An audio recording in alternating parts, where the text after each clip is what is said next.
The whole world and all its treasures and the sea, air, and earth were here when you were born. Begin to think of the untold and undiscovered riches all around you, waiting for the intelligence of man to bring them forth. Look at wealth as the air you breathe. Get that attitude of mind. As Emerson said to the woman, who wanted to prosper. He took her down to the ocean. He said, "Take a look." She said, "Oh, there's plenty of water, isn't there?" He said, "Look at wealth that way, and you'll always have it." Yes, realize it's like the tide, forever flowing out, forever flowing back. A sales manager said to me that an associate of his sold $1 million idea for expansion to the organization. You can have an idea worth a fortune too. Wealth is a thought image in your mind. Wealth is an idea in your mind. Wealth is a mental attitude. He also told me that there were more millionaires now in the United States than at any time in the history of the country. You can have an idea worth a fortune, yes, you can. Moreover, you are here to release the imprisoned splendor within you and surround yourself with luxury, beauty, and the riches of life. Learn that it is necessary to have the right attitude towards money, wealth, food, raiment, clothing, all these things. When you really make friends with wealth, you will always have a surplus of it. It is normal and natural for you to desire a fuller, richer, happier, and more wonderful life. Look upon money as God's idea of maintaining the economic health of the nations of the world. When money is circulating freely in your life, you're economically healthy.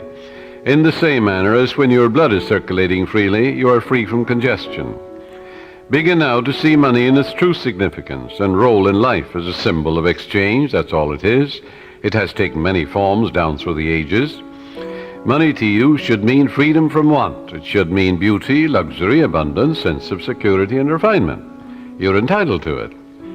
Being poor is a disease. It is a mental attitude.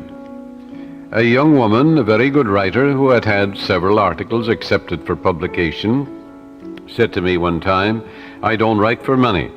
I said to her, "What's wrong with money?" "It's true you don't write for money, but the labor is worthy of his hire. What you write inspires, lifts up, and encourages others. When you adopt the right attitude, financial compensation will automatically come to you freely and copiously." She actually disliked money. Once she referred to money as filthy lucre.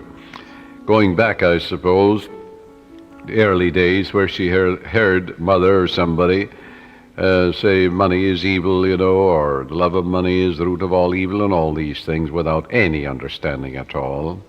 It's a rank superstition to say money is evil or a filthy lucre.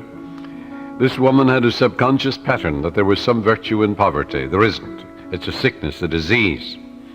I explained to her that there was no evil in the universe, and that good and evil were in the thoughts and motivations of man. All evil comes from misinterpretations of life and misuse of the laws of mind. In other words, the only evil is ignorance, and the only consequence is suffering. It would be foolish to pronounce uranium, silver, lead, copper, iron, cobalt, nickel, calcium, or a dollar bill evil. How absurd, grotesque, and stupid that is. The only difference between one metal and another is the number and rate of motions of electrons revolving around a central nucleus. A piece of paper such as a $100 bill is innocuous, and the only difference between it and a copper or lead is that the atoms and molecules with their electrons and protons are arranged differently for the physical evidences of money. Here's a simple technique she practiced which multiplied wealth in her experience. My writings go forth to bless, heal, inspire, elevate, and dignify the minds and hearts of men and women. And I am divinely compensated in a wonderful way. I look upon money as divine substance, for everything is made from the one spirit. I know matter and spirit are one. Money is constantly circulating in my life, and I use it wisely and constructively. Money flows to me freely, joyously, and endlessly. Money is an idea in the mind of God. It is good and very good. That's a wonderful prayer. It eradicates that superstitious nonsense about money being evil and things of that nature, or there's some virtue in poverty, or the Lord loves the poor. All of that is rank superstition. It is frightful ignorance. That's all it is. This young lady's changed attitude towards money has worked wonders in her life. It'll work wonders in your life too. And she has completely eradicated that strange, superstitious belief that money was filthy lucre. She realized that her silent condemnation of money caused money to fly from her instead of to her. Her income has tripled in 3 months, which was just the beginning of her financial prosperity.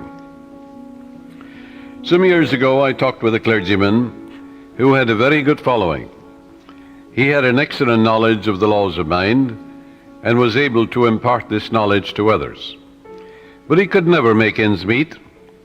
He had what he thought was a good alibi for his plight by quoting from Timothy, "For the love of money is the root of all evil." That's in the book of Timothy, in the 6th chapter, 10th verse. Forgetting what followed in the 17th verse of the same chapter. In other words, taking it out of context, when Paul charges the people to place their trust or faith in the living God, who giveth us richly all things to enjoy. That's also in the book of Timothy. Love in biblical language is to give your allegiance, loyalty, and faith to the source of all things, which is God or the living Spirit or the life principle in you. You are not, therefore, to give your allegiance, loyalty, and trust to created, but to the Creator, the eternal source of everything in the universe, the source of your own breath, source of your life, the source of the hair in your head, the source of your heartbeat, the source of the sun and the moon and the stars, the source of the world and the earth you walk on. If a man says, "All I want is money, nothing else," that's my God, and nothing but money matters. He can get it, of course, but he's here to lead a balanced life. Man must also claim peace, harmony, beauty, guidance, love, joy, wholeness in all phases of his life. How can he live without courage, faith, love, goodwill, joy in this world today? Nothing wrong with money, not a thing in the world, but that's not the sole aim in life. To make money the sole aim in life would constitute an error, a wrong choice. There wouldn't be anything evil in it, but you'd be imbalanced and lopsided. You must express your hidden talents. You must find your true place in life. You must experience the joy of contributing to the growth, happiness, and success of others. We're all here to give. And give of your talents to the world. God gave you everything. God gave you himself. You have a tremendous debt to pay because you owe everything you have to the infinite. Therefore, you're here to give life and love and truth to your ideals, to your dreams, your aspirations. You're here to row the boat and put your hand to the wheel and contribute to the success and happiness not only of your children but of the whole world. To accumulate money to the exclusion of everything else causes man to become imbalanced and lopsided and frustrated. Yes, as you apply the laws of your subconscious in the right way, you can have all the money you want and still have peace of mind, harmony, wholeness, and serenity. You can do a lot of good with it. You can use it wisely, judiciously, and constructively, like anything in nature.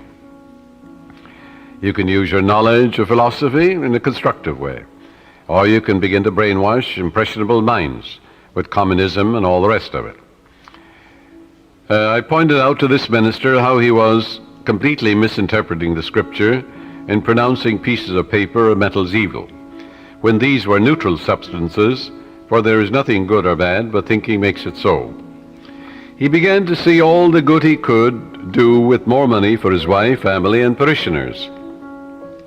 He changed his attitude and let go of his superstition. He began to claim boldly, regularly, and systematically, "Infinite Spirit reveals better ways for me to serve.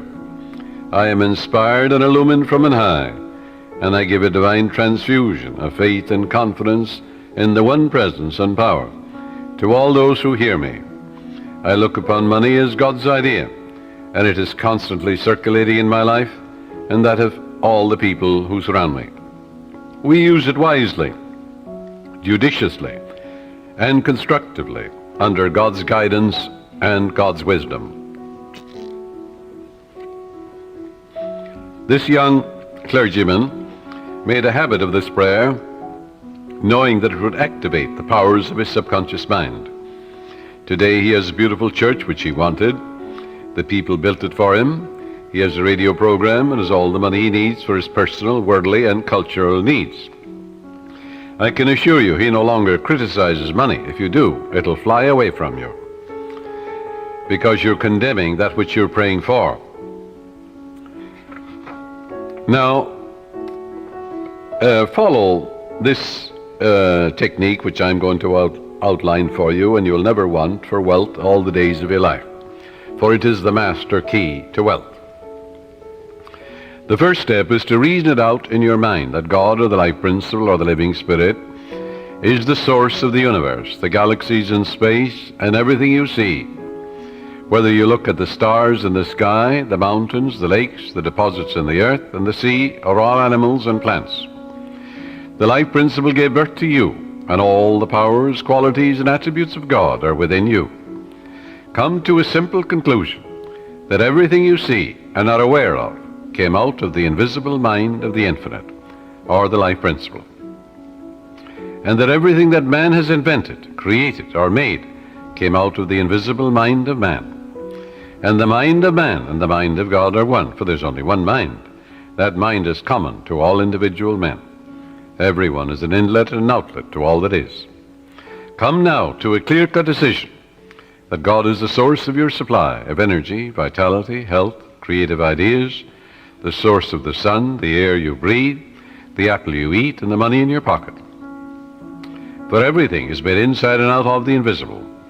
It is as easy for God to become wealth in your life as it is to become a blade of grass or a crystal of snow. The second step, decide now to engrave in your subconscious mind the idea of wealth. Ideas are conveyed to the subconscious by repetition, faith, and expectancy. By repeating a thought pattern or an act over and over again, it becomes automatic, and your subconscious being compulsive, you will be compelled to express wealth. The pattern is the same as learning to walk, swim, play the piano, type, or drive a car. You must believe in what you're affirming. It's not mumbo-jumbo, it's not idle affirmations. You must believe in what you're affirming, like you believe that when you put seeds in the ground, they grow after their kind. And the seeds are thoughts deposited in your own subconscious mind. Realize that what you are affirming is like the apple seeds you deposit in the ground, and they grow after their kind. You can imagine the seeds going from your conscious to your subconscious mind and being reproduced on the screen of space. By watering and fertilizing these seeds, you accelerate their growth. Know what you are doing and why you are doing it. You're writing it with your conscious pen in your subconscious mind. Because you know, wealth is walk down the street and you see it. Can you count the flowers along the road as you drive? Can you count the sands on the seashore? Can you count the stars in the sky? Can you count the wealth that you're walking on? Yes, underneath you. Maybe oil, gold, silver, uranium. Do you ever think of the riches of the sea, the soil, the air? So repeat, third step is repeat the following affirmation for about 5 minutes, night and morning. I am now writing in my subconscious mind the idea of God's wealth. God is the source of my supply, and I know God is the life principle within me, and I know I'm alive. And all my needs are met at every moment of time and point of space. God's wealth flows freely, joyously, and ceaselessly into my experience, and I give thanks for God's riches forever circulating in my experience. Step 4. When thoughts of lack come to you, such as, I can't afford that trip, or I can't meet that note in the bank, or I can't pay that bill, never, never finish a negative statement about finances. This is mandatory. Reverse it immediately in your mind by affirming, God is my instant and everlasting supply, and that bill is paid in divine order. If a negative thought comes to you 50 times in 1 hour, reverse it each time by thinking and affirming, God is my instant supply, meeting that need right now. After a while, the thought of financial lack will lose all momentum, and you will find your subconscious is being conditioned to wealth. If you look at a new car, for example, Never say, I can't buy that or I can't afford it. Your subconscious takes you literally and blocks all your good. On the contrary, say to yourself, that car is for sale. It is a divine idea, and I accept it in divine order through divine love.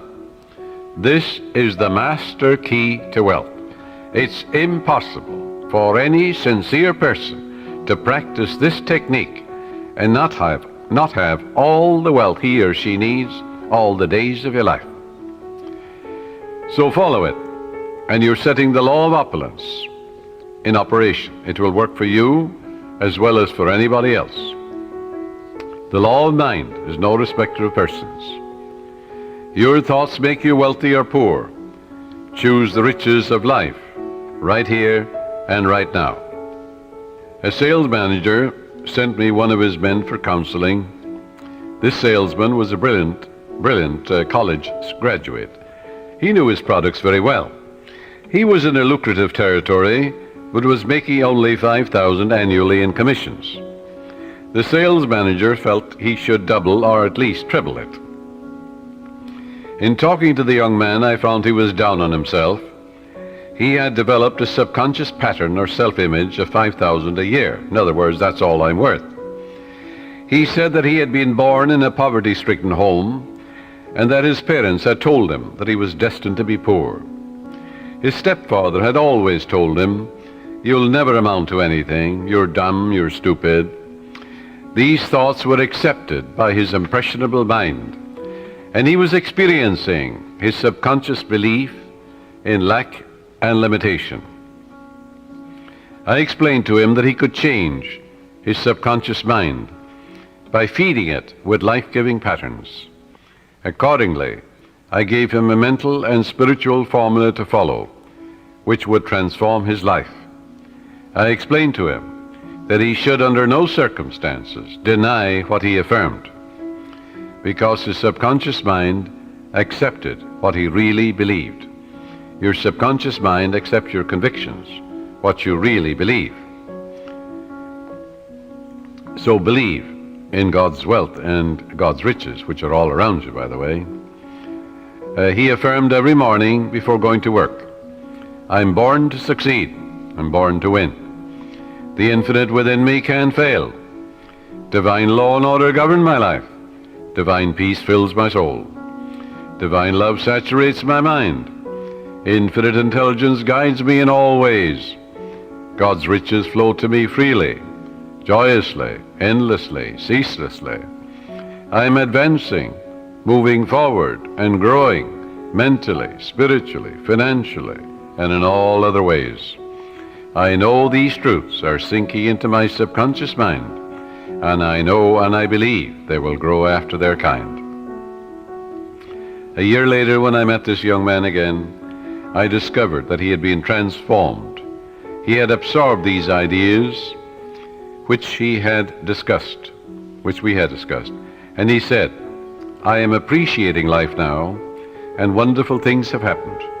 I have an income of $25,000 this year, 5 times greater than the previous year." He has learned the simple truth that whatever he inscribes in his subconscious mind becomes effective and functional in his life. That power is within you. You can use it also. The young boy who's operating this machine while I am broadcasting, his name is Robbie Wright. He told me about his uncle who used to work in a bank. And this uncle wanted to make more money for his wife and his children. And he was always affirming, God is my instant supply. I'm divinely guided in all ways. Infinite Spirit opens up a new door. Well, he told me that his uncle was in town about 2 months ago, and that his salary now is $200,000 a year, all his expenses paid. And he was getting $40,000 when he started to realize the truth about himself. And he's able to do great things and living a wonderful life down south in another state.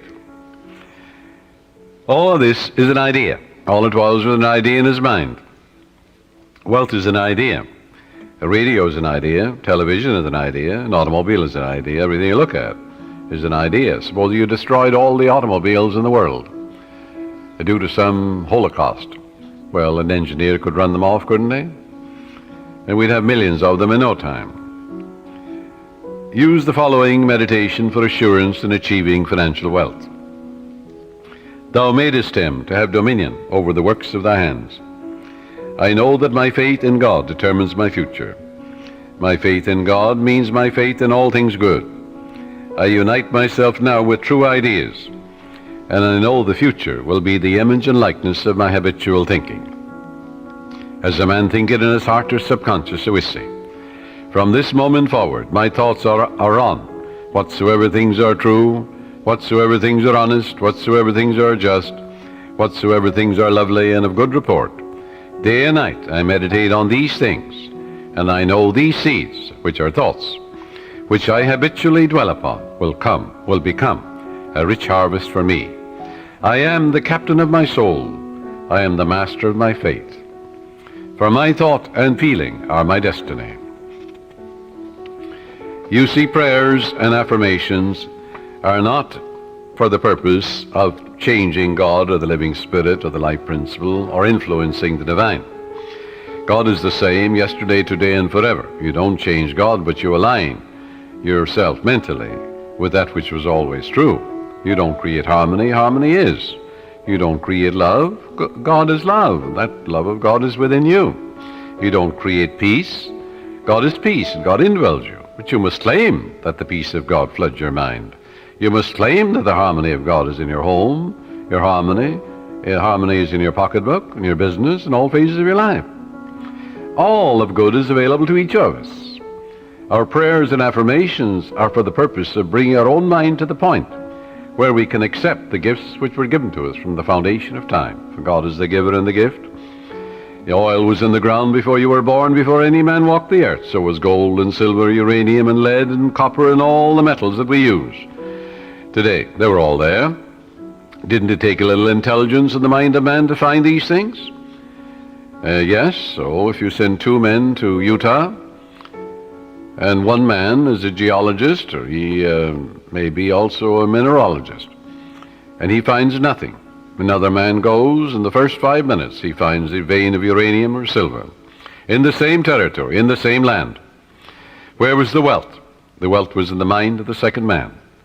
He believed in a guiding principle. The other fellow found nothing. He was walking on it. So there is a guiding principle that will lead you. That's what led men to find gold and silver and oil and lead and all these things. We don't need to work on conditions. We need only to work on ourselves. The only place we can cure our lack and limitation is in our own mind. Be transformed by the renewal of your mind. When we have done it there, we shall find that the world, that is your body, your environment and conditions, will be a mathematical reflection of your inner state of mind. Whatsoever things ye ask for when ye pray, believe that ye have received them, and ye shall have them. That is the basis of all successful prayer, whether for the healing of our bodies, for prosperity, success, for achievement, or for material benefits. Once you convince your deeper mind that you have the thing you want, it will proceed immediately to bring it to pass.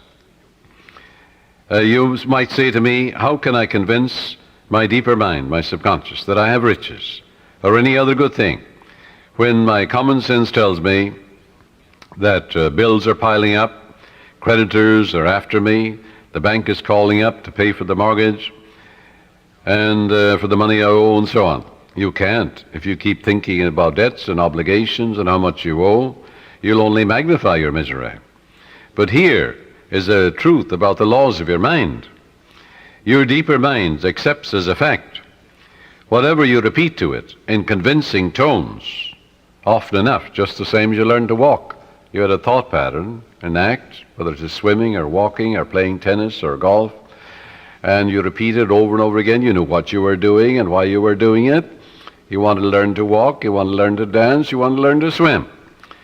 So finally your subconscious assimilated the pattern, didn't it? And then you swim automatically and you walk automatically. The same procedure in praying for wealth or anything else. Once your subconscious accepts the statement as a fact, it proceeds to do everything possible to bring riches to you. Now that's the whole purpose of affirmations, so that you convince yourself of the truth of that which you affirm.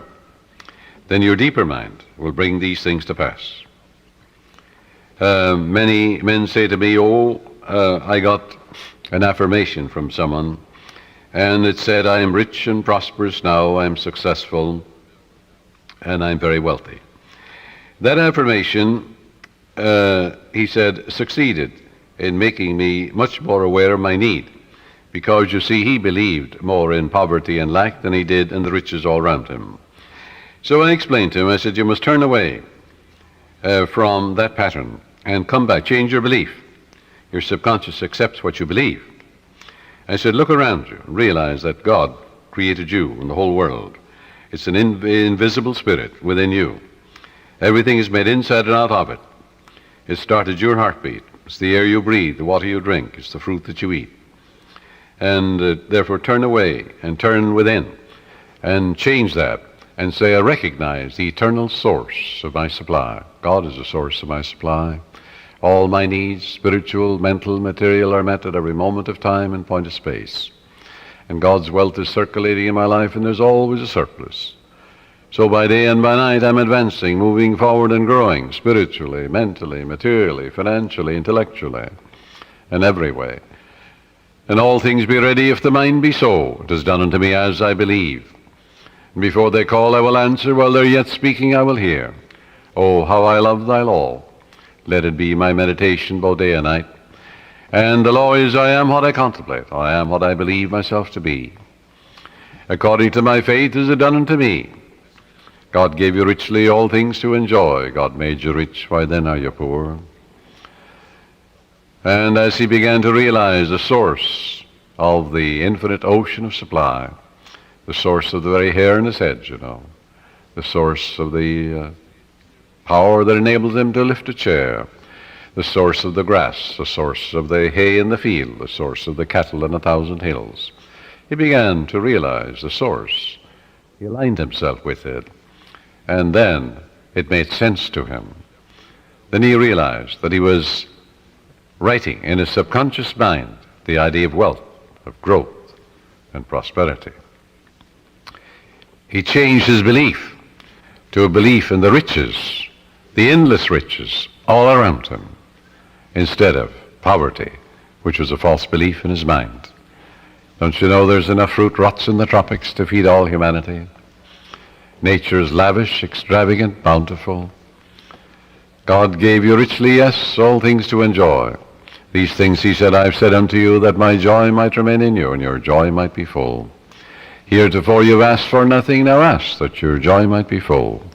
And I am come that you might have life, and have it more abundantly. Heretofore you've asked for nothing, now ask, that your joy might be full. But to ask, you see, in the Bible is to claim. And as Paul says, you claim it boldly, but you know what you're doing and why you're doing it. So if you have a lot of debts and obligations, a lot of bills to pay, don't worry about them. Turn to the source, which is endless. Remember the farmer, what he says to you. He says, well, I don't worry about the weeds. The grain is growing, and it will kill all the weeds. That's what the farmer tells you.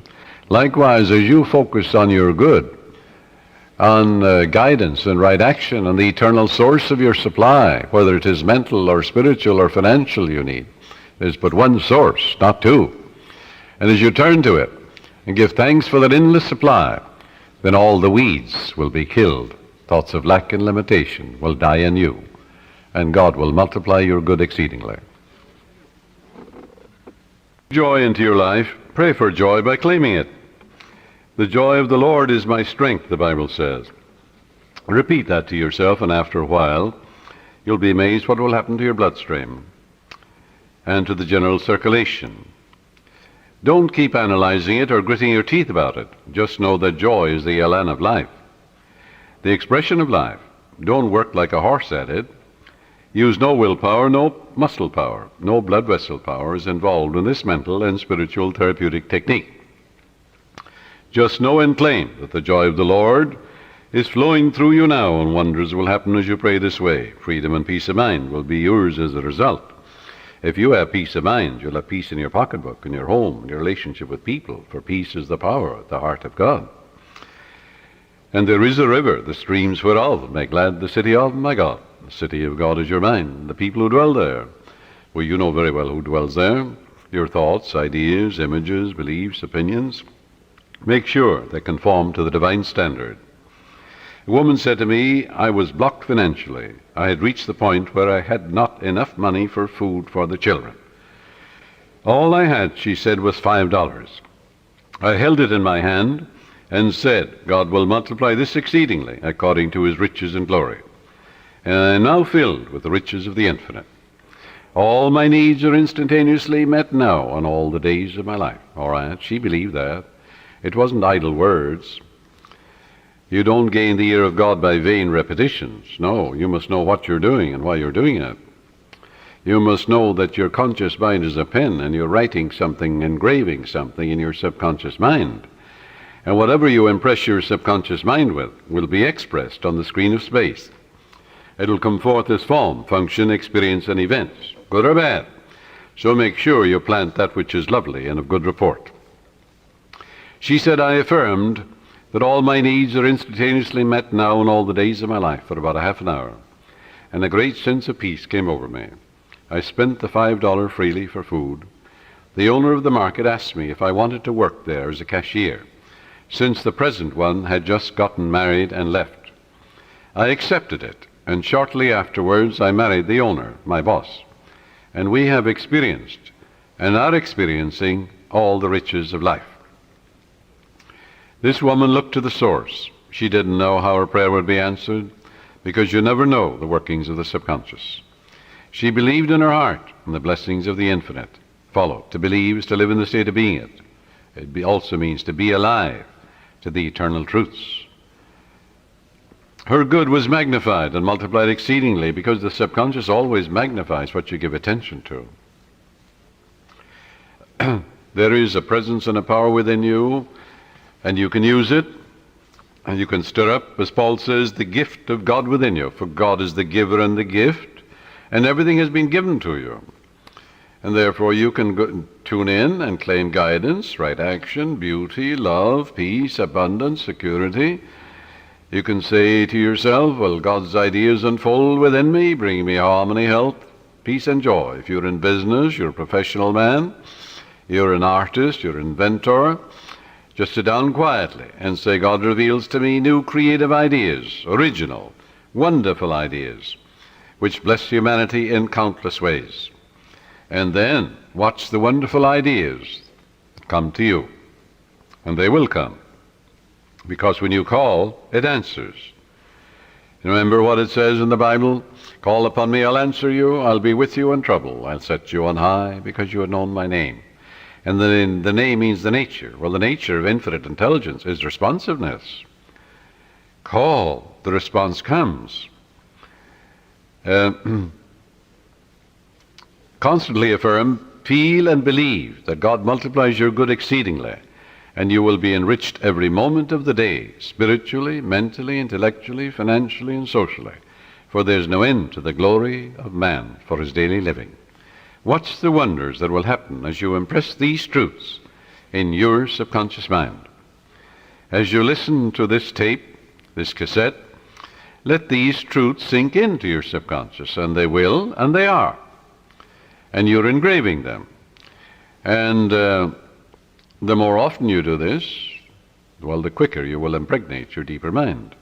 You'll experience a glorious future in a financial way, in every way too. Watch your thoughts. Never talk about economic lack and limitation. Never talk about being poor or in want. It is very foolish to talk to your neighbors or relatives about hard times, financial problems, and like matters. Count your blessings. Begin to think prosperous thoughts. Talk about the divine riches present everywhere. Realize that the feeling of wealth produces wealth. When you talk about not having enough to go around, and how little you have, and how you must cut corners and eat the cheapest meat, these thoughts are creative, and you are only impoverishing yourself. Use the money you now have freely. Release it with joy, and realize that God's wealth flows to you in avalanches of abundance. Look up to the source. As you turn to the divine presence within you, the response will come. It is written, He careth for you. You will find neighbors, strangers, associates adding to your good, and also to your supply of material things. Make it a practice to pray for divine guidance in all your ways, and believe that God, or the Supreme Intelligence, is supplying all your needs according to His riches and glory. Claim it boldly. Come boldly to the throne of grace, Paul says. And grace, when it's removed from its mystique, is simply the mathematical, orderly reflection of your habitual thinking and imagery. In other words, there's supreme intelligence that responds to your conscious thinking and imagery. Pray for divine guidance, therefore, in all your ways. As you make a habit of this attitude of mind, you will find the invisible law of opulence can and will produce visible riches for you. Recently, a doctor told me that her constant prayer was as follows: I live in the joyous expectancy of the best, and invariably the best comes to me. My favorite Bible verse, she said, with which I saturate my mind is, He giveth to all life and breath and all things. That's from the book of Acts, 17th chapter, 25th verse. She has learned that she is not dependent on people for joy, health, success, and happiness or peace of mind. She looks to the living Spirit Almighty within her for promotion, achievement, wealth, success, and happiness. Whosoever trusteth in the Lord, happy is he. That's from the book of Proverbs, 16th chapter, 20th verse. Contemplate promotion, success, achievement, illumination, and inspiration, and the Spirit of the Almighty will move in your behalf, compelling you to express fully what you meditate on. Let go now and permit the infinite riches of the Infinite One to open up new doors for you. Let wonders happen in your life. In prayer therapy, avoid struggle and strain. Don't try and force things. How could you add power to omnipotence? Can you make a seed grow? You can't. Plant it in the ground. It will grow. The oak is in the acorn.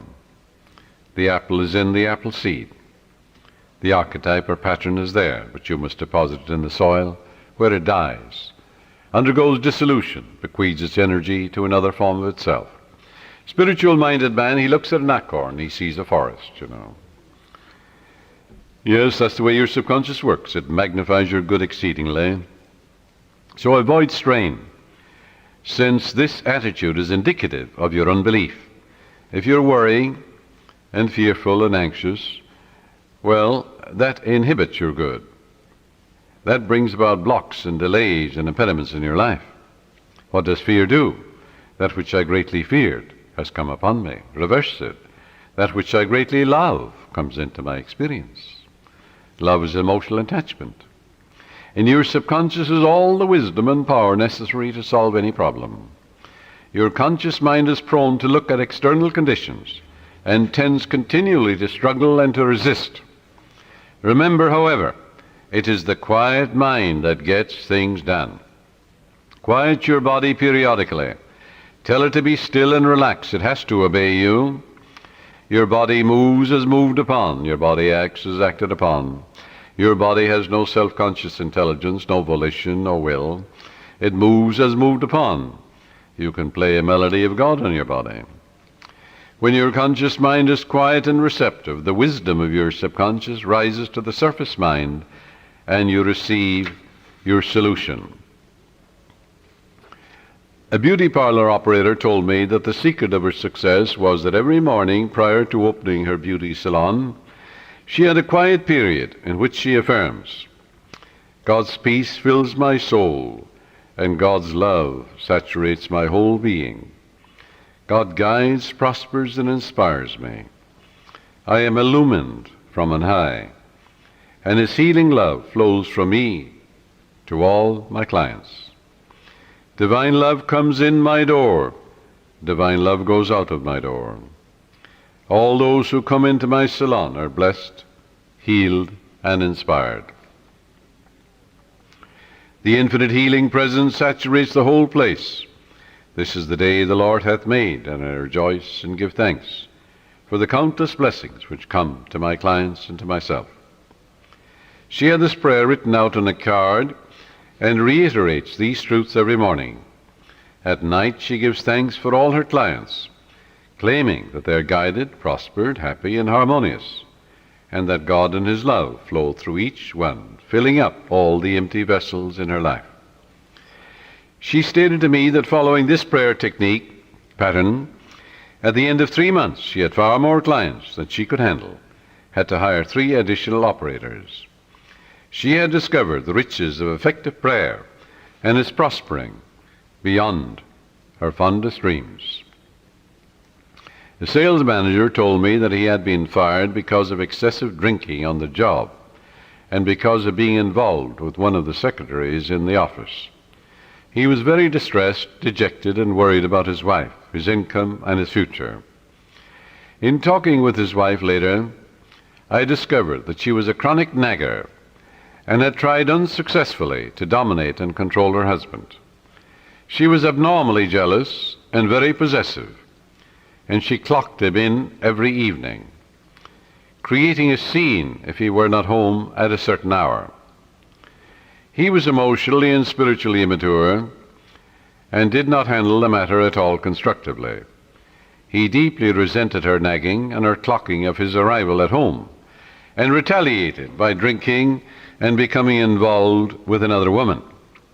He said to me, I just wanted to get even with her.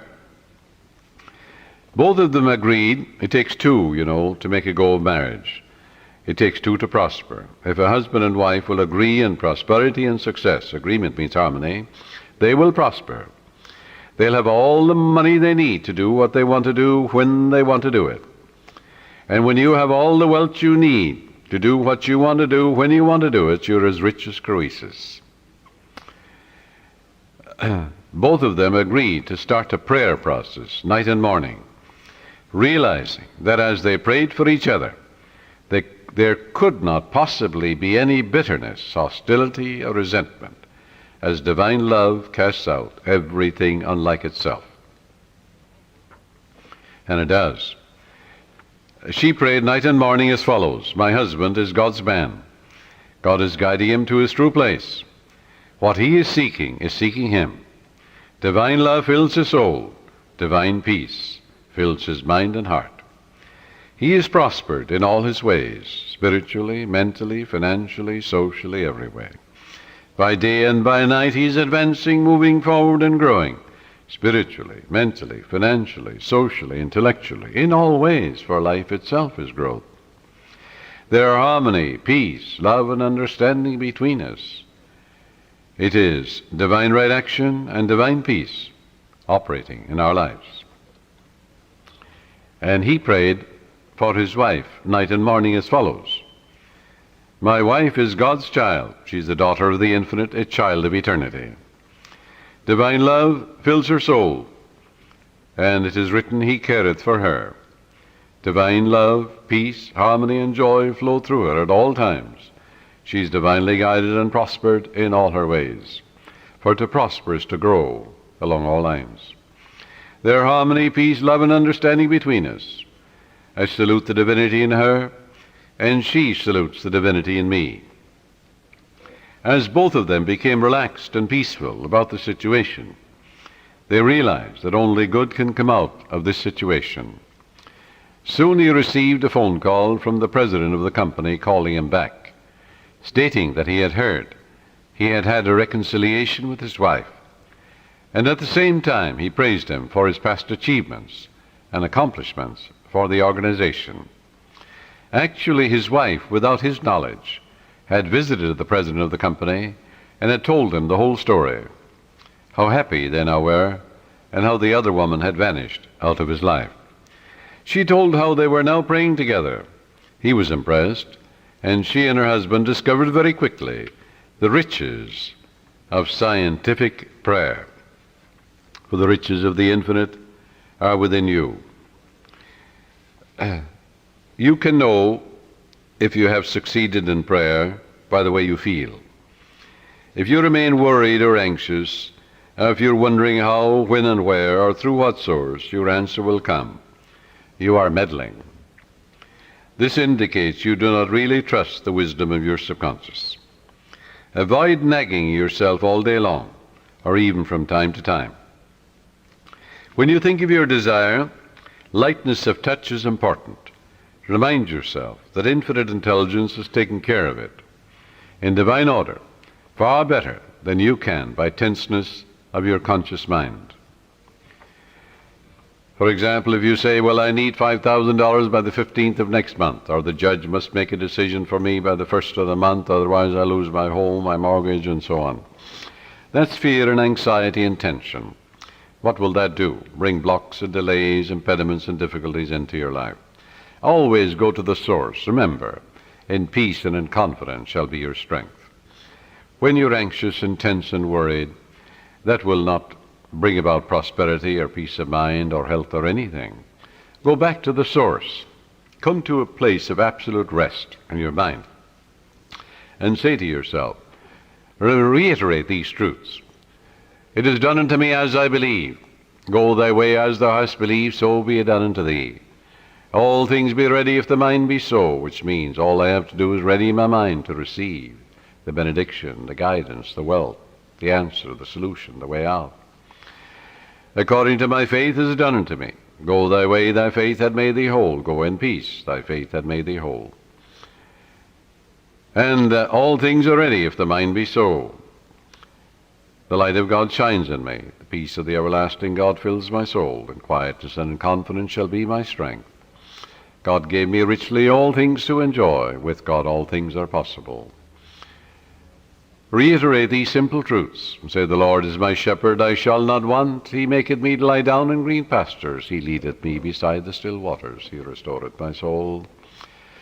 When I call upon him and he answers me, he'll be with me in trouble. He'll set me on high because he hath known my name.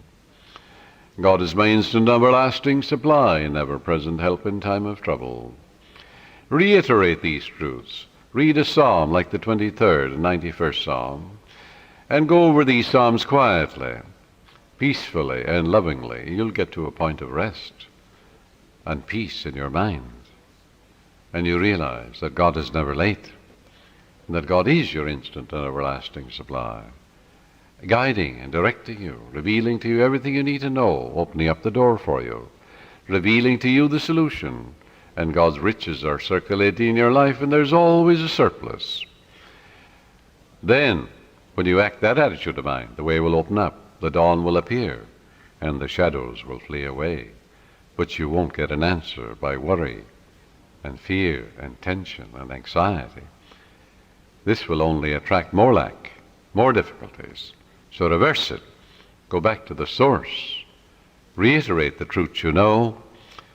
Dwell upon the truths of God, such as God is absolute peace, absolute harmony, boundless wisdom, infinite intelligence, the ever-living one, the all-wise one, the all-knowing one, the self-renewing one, knows all and sees all, the source of all blessings. That will quiet your mind. That will give you peace. And when the mind at peace always gets the answer, for in quietness and in confidence shall be your strength. And God knows only the answer. So learn to let go and relax. Do not give power to the externals or conditions. Give power and allegiance to the infinite presence and power within you. The swimming instructor tells you that you can float on the water, which will support you if you remain quiet, still, and at peace. But if you get nervous, tense, fearful, you will sink. When you are seeking wealth, prosperity, success, or a spiritual healing, or anything, Feel that you're immersed in the holy omnipresence, like you feel you're in the ocean or in a swimming pool. And realize the golden river of life, love, truth, and beauty are flowing through you now, transforming your whole being into the pattern of harmony, love, peace, and abundance. Feel yourself swimming in the great ocean of life. That sense of oneness will restore you, for he restoreth my soul. The following meditation will bring many wonderful things into your life. Listen to it and say, these truths are sinking into my subconscious mind. I picture them going from my conscious to my subconscious, like seeds I'm depositing in the soil. I know that I'm old-fashioned and create my own destiny. My faith is in the infinite being which created all things, and my faith in God is my fortune.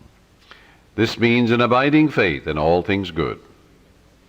I live in the joyous expectancy of the best, and only the best comes to me. I know the harvest I will reap in the future, because all my thoughts are God's thoughts, and the power of God is with my thoughts of good. My thoughts are the seeds of goodness, truth, beauty, and abundance. I now place my thoughts of love, peace, joy, success, abundance, security, and goodwill in the garden of my mind. This is God's garden. The glory and beauty of God will be expressed in my life, and I will know it. My garden will yield an abundant harvest. From this moment forward, I express life, love, and truth. I am radiantly happy and prosperous in all my ways. And God multiplies my good exceedingly. To prosper means to succeed, to thrive, to turn out well. In other words, when you are prospering, you're expanding, growing spiritually, mentally, financially, socially, and intellectually. Never be envious or jealous of another person's wealth or promotion or their diamonds or jewels, for that would impoverish you. That would attract lack and limitation to you. Rejoice in their success, in their prosperity, in their wealth, and wish for them greater riches, because what you wish for the other, you're wishing for yourself, for you're the only thinker. What you think about the other, you're creating in your own mind and body and experience, and also in your pocketbook. This is why you rejoice in the success and the prosperity and the millions that others have. In order to truly prosper, it is necessary that you become a channel through which the life principle flows freely, harmoniously, joyously, and lovingly. I suggest that you establish a definite method of working and thinking, that you practice it regularly and systematically every day. One young man who consulted me had experienced a poverty complex for many years, had received no answers to his prayer. He had prayed for prosperity, but the fear of poverty continuously weighed on his mind. And naturally, he attracted more lack and limitation than prosperity. The subconscious mind accepts the dominant of two ideas. Change your mind from belief in poverty, but begin to believe in God's riches, which are all around you. Infinite riches. After talking with me, he began to realize that his thought image of wealth produces wealth, that every thought is creative, unless it is neutralized by a counter thought of greater intensity. Furthermore, he realized that his thought and belief about poverty was greater than his belief in the infinite riches all around him. Consequently, he changed his thoughts and kept them changed. I wrote out a prosperity prayer for him as follows. It will benefit you. I know there is only one source, this is the prayer, the life principle, the living spirit, from which all things flow. It created the universe, and all things therein contained. I am a focal point of the divine presence. My mind is open and receptive. I am a free-flowing channel for harmony, beauty, guidance, wealth, and the riches of the infinite. I know that wealth, health, and success are released from within and appear in the without. I am now in harmony with the infinite riches within and without. And I know these thoughts are sinking into my subconscious mind and will be reflected on the screen of space. I wish for everyone all the blessings of life.